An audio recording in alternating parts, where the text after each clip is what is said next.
मित्रों, कठोपनिषद अध्याय 1 और वल्ली नंबर 1 मंत्र 20 में कहा गया है।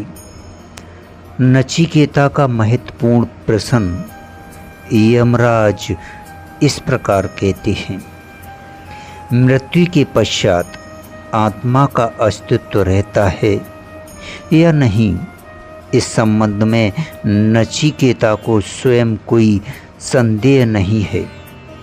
पिता को दक्षिणा में जरा जीर्ण गौएं देते देखकर नचिकेता ने स्पष्ट कहा था कि ऐसी गौओं का दान करने वाले आनंद रहित आनंदः नरक आदि लोगों को प्राप्त होते हैं।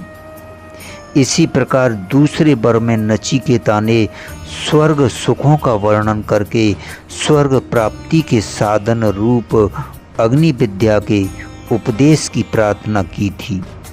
मित्रों, इससे सिद्ध है कि वह स्वर्ग और नरक में विश्वास करता था।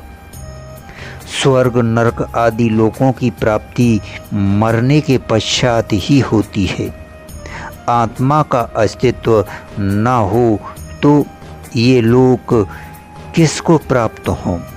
यहाँ इसलिए नचिकेता ने अपना मत न बताकर कहा है कि कुछ लोग मरने के बाद आत्मा का अस्तित्व मानते हैं और कुछ लोग नहीं मानते।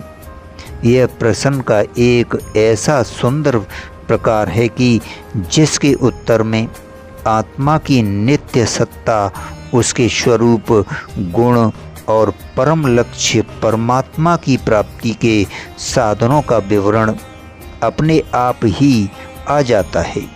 अतः यह प्रश्न आत्मज्ञान विषयक है, न कि आत्मा के अस्तित्व में संदेह व्यंजक।